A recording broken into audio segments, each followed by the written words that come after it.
Há quem prefira o Deus milagreiro, há quem prefira o Jesus dito pelo profeta, chamado de leão da tribo de Judá. Há quem prefira o Jesus que cura leprosos, ressuscita pessoas. Eu particularmente gosto muito, me afeiçoo muito com o que diz o Frei Beto em um dos seus livros, quando ele diz: só sendo Deus para ser tão humano. Fico com a frase do Frei Beto e com a sempre explicação do Padre Fábio de Mello, onde ele diz que enquanto mais humano nós nos tornamos, enquanto mais misericordiosos, mais próximo da semelhança de Jesus a gente fica. É sobre isso que o nosso querido Dom Henrique nos falará hoje no nosso quadro Pérolas do Dom Henrique. Vamos ouvir. Palavra é como pedra preciosa, sim. Quem sabe o valor cuida bem do que diz. O evangelho de hoje, Jesus chega em Jerusalém, ele vai ser crucificado, né? E ele chora sobre Jerusalém. É bonito aquele lugar dali, onde a gente enxerga Jerusalém descendo ali de... porque Jerusalém fica no Monte Moriá, quer dizer, o templo fica no Monte Moriá, Monte Sião, a gente desce, tem um vale, o Vale do Cedron, o Vale do Cedron, um riachinho, a torrente do Cedron, e sobe, tem o Monte das Oliveiras. Aqui atrás estão Betânia, Betfagé, aqui está o Horto das Oliveiras, onde Jesus ficou, e daqui ele vê Jerusalém e chora. Inclusive colocaram uma igreja bonita ali, Dominus Flevit, né? As lágrimas do Senhor. Eu acho impressionante, Jesus chora sobre Jerusalém. O Evangelho diz que ele chorou também sobre o túmulo de Lázaro, né? Certamente ele chorou outras vezes, mas essas duas vezes ele manifestou, os apóstolos perceberam e escreveram. Jesus chorou muito. Chorou muito? Hebreus 5 diz: nos dias de sua vida terrestre, com grande clamor e lágrima é chorar, né? Ele ofereceu muitas vezes orações e súplicas àquele que o podia salvar da morte. Então veja, o autor da carta aos Hebreus diz que muitas vezes Jesus passava a noite rezando e nessa oração muitas vezes era pedindo ao Pai que o livrasse da morte. É claro, Jesus não era doente, não queria morrer. Quem quer morrer está com algum problema sério psíquico. A gente quer viver e Jesus era sadio. Veja. Então, a morte para Jesus foi muito custosa. É tão custosa que em Marcos 14, no horto, na quinta-feira santa, ele sentiu pavor e angústia. Medo e angústia. É um quadro depressivo. Suou sangue, né? É um quadro depressivo. Suou lágrimas, Jesus não queria morrer. Sangue, né? Quem diz eu quero morrer, está com algum problema no equilíbrio psíquico. Então, a morte realmente custou para Jesus. Custou. Aí o autor da carta aos Hebreus diz: e apesar, olha que coisa linda, e apesar de ser o filho, aprendeu a obedecer do sofrimento. E por isso, foi feito sumo sacerdote. É nosso sacerdote, é nosso salvador. Porque aprendeu a obedecer. Eu posso dizer, eu vou dizer a frase, vocês vão dizer, o bispo ficou louco, mas depois eu vou explicar. Que Jesus teve de se converter, não moralmente, porque Jesus nunca teve pecado, é santo e santíssimo, mas Jesus tem uma vontade humana igual a nossa. Jesus tem uma alma humana, alma quer dizer vontade, sentimento, sensibilidade, emoções, e Jesus, veja, claro, ele não queria, ele veio pregar o reino de Deus e esperava que os judeus aceitassem, que o povo de Israel aceitasse. E Jesus então foi descobrindo, vendo a rejeição, que o reino viria não pela aceitação da pregação dele, mas pela morte. Isso custou para nosso Senhor. Ele vai dizer no Evangelho de João: agora minha alma está angustiada. O que direi? Pai, salva-me desta hora? Foi para esta hora que eu vim. Pai, glorifica o teu nome. Então ele aprendeu a obedecer. Ele aprendeu a ajustar a sua vontade humana à vontade do Pai. Então, nesse sentido, converteu-se nesse sentido. Ou seja, verteu, a vontade, direcionou a vontade humana dele à vontade do Pai. E por isso ele é modelo, autor e consumador da nossa fé. Então, o que nosso Senhor fez é o caminho que nós temos de fazer. E não é fácil ajustar a minha vontade à vontade do Pai. A diferença é que nós temos pecado e Jesus nunca teve. Mas foi descobrindo a vontade do Pai. Veja, e fazendo. Agora, esse choro sobre Jerusalém, eu quis recolher Está vocês dentro que nem uma disso, galinha professor. recolhe Pois é, seus- veja, é o seus fracasso. pintainhos. Humanamente, Jesus fracassou, professor. Sim. Humanamente, Jesus não fez sucesso não, viu? Jesus fracassou. Fracassou. Jesus não conseguiu convencer o povo dele de que ele era o Messias. Jesus não conseguiu convencer nem os apóstolos, que na hora correram, não ficou ninguém para contar a história. Ficou João, o resto fugiu. Veja, Jesus termina no horto sozinho, grita pelo Pai e o Pai se cala. São as dores do reino de Deus. O Pai foi tornando Jesus totalmente pobre. Jesus é o pobre, é humilde. Vocês vejam, se o remédio foi esse, imagine a doença da humanidade, o pecado do mundo. Ele tomou sobre si as nossas dores. Ele carregou-se com os nossos pecados. O castigo que nos dá a paz caiu sobre ele. Pelas suas chagas nós fomos curados. É o que diz o profeta Isaías, falando do servo sofredor. Então isso nos consola, porque a gente que é cristão, a gente que tem o Espírito de Cristo, a gente é chamado a entrar na obediência de Cristo. Cristo por nós se fez obediente até a morte de cruz. A paixão não foi um passeio, não foi um faz de conta, não foi uma brincadeira.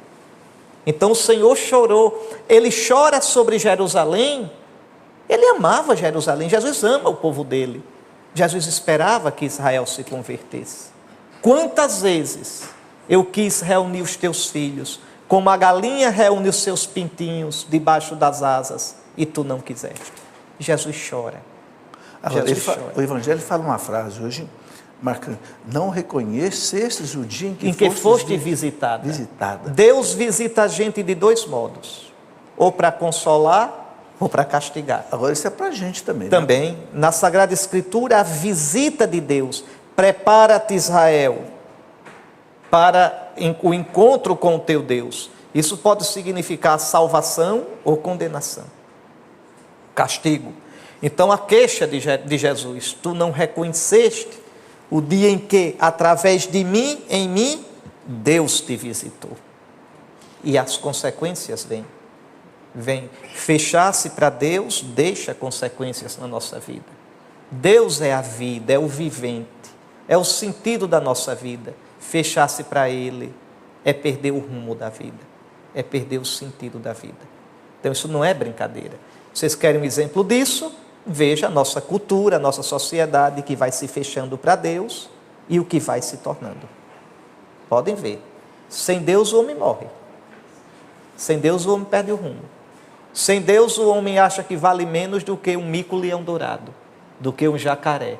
A gente é capaz de prender uma pessoa porque pegou passarinho e estava vendendo ilegal. O Ibama vem e prende, mas quer que seja legal, bonito e livre abortar. Matar uma criança. O homem sem Deus, ele perde o prumo, ele perde o rumo, se desapruma, se desarruma. Então Jesus chora, e chora de verdade, porque ele não esperava aquilo de Jerusalém, não esperava. Ele esperava ser aceito por Israel, e foi rejeitado. Como depois vai dizer São Pedro: alguém pagou um alto preço pelo vosso resgate. E o choro sobre Lázaro? A mesma coisa, a impotência diante da morte. O homem não foi criado para a morte, Deus nos criou para a vida. Ele deixou o amigo morrer, né? A morte é uma ferida. Veja, e os judeus ainda comentam: vede como ele o amava. Ele que deu a vista ao cego não podia ter ressuscitado, ter impedido que ele morresse? E Jesus chora. Como eu choro. como vocês choram, como você em casa chora, diante das impotências da vida. A vida não é como a gente quer. Vocês todinhos têm frustrações, eu tenho as minhas. Cada um sabe onde o calo aperta, cada um sabe do choro que chora no travesseiro. A gente se faz forte, se faz de forte, e é para ser assim, mas cada um sabe seu medo, sua saudade, sua frustração, sua angústia. Mas que coisa linda, tudo isso como cristão eu posso dizer, eu completo na minha carne o que faltou da paixão de Cristo. Já não sou eu quem chora, é Cristo que chora em mim. Já não sou eu quem tem medo, é Cristo que tem medo em mim. Eu só não posso dizer, já é Cristo que peca em mim. Isso não é? Mas o resto, veja, ele realmente tomou sobre si a nossa humanidade. Deus, em Jesus, pessoalmente humanizou-se. Então, por isso ele chora. Ele chora. Não ressuscitaria Lázaro, não. Por que ressuscitou? Para mostrar que tem poder sobre a morte. Para mostrar que um dia ele ressuscitaria e nós nele ressuscitaremos. Beleza. É isso. E por que é que a mulher chora mais do que o homem? Vamos ver se o senhor é psicólogo. Eu não vou dizer a minha mulher chorava, a minha chorava mãe porque também. estava triste, chorava porque estava alegre. Mas se eu chorasse, aí eu levava uma bronca. Muito bem, homem não chora. Homem não chora. Mas não é? É uma injustiça, né, professor? Pois é, mas chorando com lágrimas ou sem lágrimas, a gente chora. Se não chorar nos olhos, chora no coração. O Dom Ascânio Brandão dizia que o choro é um tributo da natureza, ninguém escapa dele, né? Depois, Nem Jesus escapou. não, depois né? o choro alivia, né? É uma cartaz também. É bom chorar. Graças É bom ser forte e é bom não ter medo de ser fraco. Agora, eu fico pensando, sabe, Dom Henrique, eu acho que Jesus também naquelas noites ali com o Pai, ele vendo aquelas rejeições que ele sofria, né? Os fariseus, doutores da lei, desafiando ele toda hora. Também Não, Jesus, veja... Deixa chorar no ombro do Pai nas madrugadas. Veja, né? porque historicamente Jesus foi percebendo, diante da rejeição, que ele ia terminar mal. Ele ou mudava, seria um Messias como os judeus queriam, um Messias de sucesso. O diabo já tinha dito, o diabo deu a Jesus os conselhos todinhos para ele ser um Messias de sucesso. Se Jesus seguisse o diabo, não ia para a cruz, não. Repare o programa. Veja, transforma a pedra em pão. Veja, quem era que ia crucificar alguém que dá pão? Ele fez isso, ele não transformou pedra, mas multiplicou os pães na Galileia, queriam fazê-lo rei. Veja, depois o diabo diz, pula do pináculo do templo para baixo, vai ser o maior sucesso. Deixou.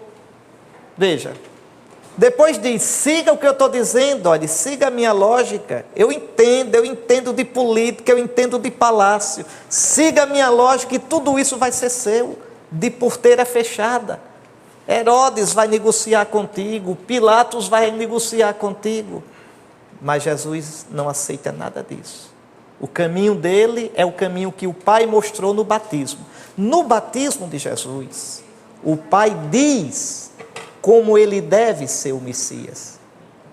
No batismo de Jesus, o Pai diz, este é o meu Filho amado, no qual eu coloco o meu bem-querer, e derrama o Espírito. Essa frase está na Escritura, Isaías capítulo 42, versículo 1, é a primeira frase do primeiro cântico do servo sofredor. Lá diz, eis o meu servo que eu escolho. Veja, eis o meu eleito, no qual eu tenho prazer. Pus sobre ele o meu espírito.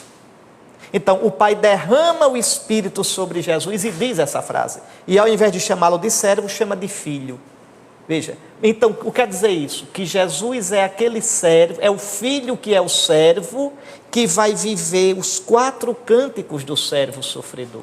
Leia lá, Isaías 42, Isaías 52, 53, leia lá. As leituras da Semana Santa. Isaías 51, 52, então leia os cânticos dos servos, que a igreja lê na Semana Santa.